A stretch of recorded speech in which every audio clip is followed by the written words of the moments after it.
Travels of the Ellis Arbor is a TTRPG story set in the world of Bastion using the Vagrant Sun campaign setting. Tune in for episode 36, Saboteur. And so, Darian and Carpathian slunk to the sewers beneath. Naught but a care for their unsavory behavior. They began their short descent beneath the frigid roadways of the market district, scarcely aware of what was lurking beneath.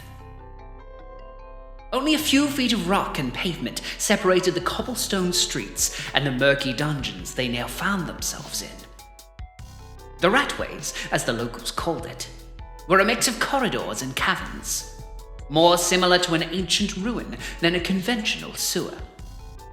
Nor was such a moniker an ample descriptor of what the pair now found. Covens, clutches, hollows and holes, full of rodent kind. The quiet sound of skittering and scratching, coupled with the sound of cracking ice upon the frigid rock walls. They'd have expected a creature or two to run at their disturbance, but they'd not expected to find a well-established civilization of rodents and vermin, almost oblivious to their very appearance. Nests of brittle twig and discarded rubbish adorned every wall.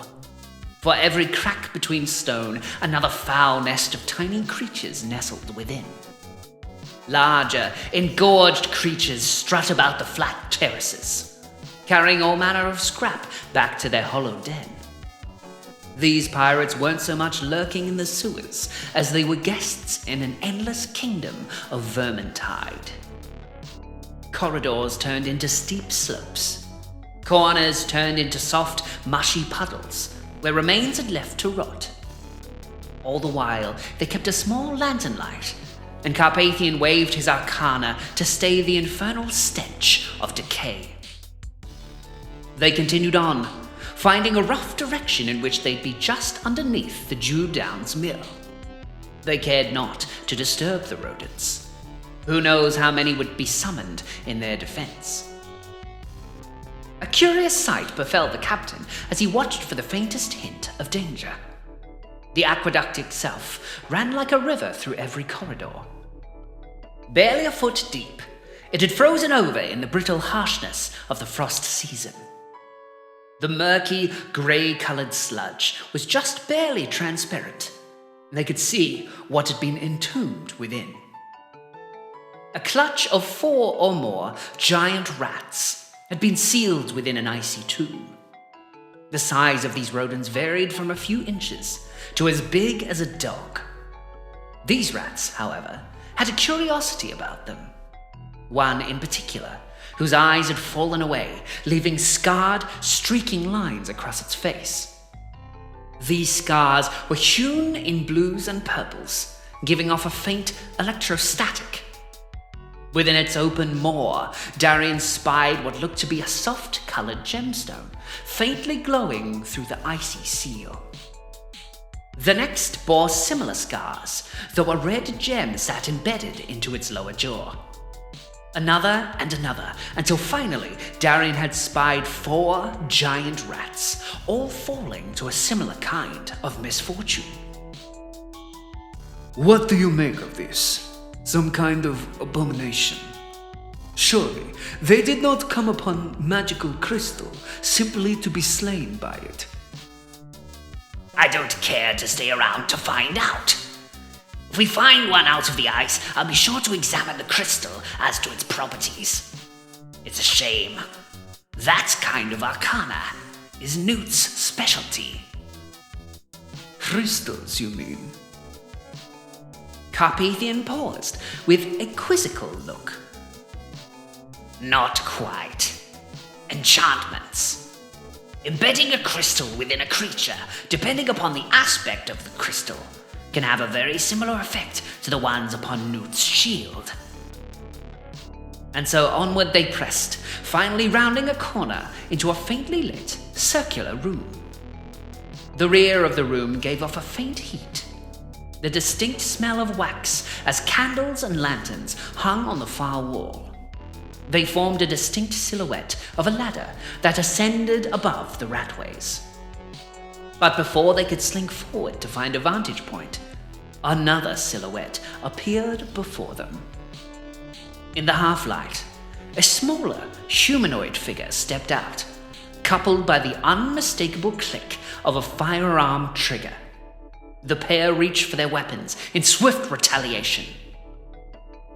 Who goes there? You've a second to respond before you taste death. The captain was almost immediately hushed, as from across the way, a familiar voice shouted in reply. Goodness, Captain! Is that you? And Carpathian! How on earth did you... The sound of relief in Edward's voice was coupled with a sharp, snaring retort from the hobgoblin. Hush your voice, child. We'd prefer not to be caught as you were. We're here for you and that Myconid. And so they rallied together in the circular chamber, quietly turning the simple furniture array. A couple of empty crates, an overturned chair, and the final wick of candlelight. There, they quizzed their gunsmith on the moments before their meeting. I'm not in danger, nor have I really been in any. They accosted us in the market for certain, but they haven't tried to harm us. In fact, I'm allowed to wander wherever I please, so long as I come back when their leader calls. Apparently, they sent for you. In the manner of speaking, we've dispatched a few on our path here. They had a less favorable outcome planned for Carpathian and I. A look of concern spread over Edward's face. Right. That probably changes things, I suppose. Carpathian interjected. And what of more? Are they interred above or were you separated? Oh, no, we've mostly been joined at the hip as usual. Actually, they went to scour the kitchens for what resembles dinner. I said I'd have a look around and we'd report back to the foundry floor. It's just above us and down the corridor, not far. Darian was curiously silent for a moment, thinking upon their next move. And what of the rogues? Do you think they'll attack us if they see us? We've killed one of their members. I doubt they'd be so hospitable if they found out. Edward's face turned from concern to contemplation. Well, the reason we went along in the first place is, well, apparently, they have some information about a mutual friend. I assumed from context they meant Nout. Surely that was reason enough to come with them. Darian stepped over toward Edward and placed his hand lightly on his shoulder, reassuring him with a squeeze. No matter. You've an impressive intuition, boy. Despite our worry, at least we have an idea as to their motives. Once again, the wizard cut into their conversation sharply. I tried to contact you via magic and the spell failed. Why is it you weren't able to reply? Or did you simply ignore my request? Oh no, at least not to my knowledge. We'd never received any communication.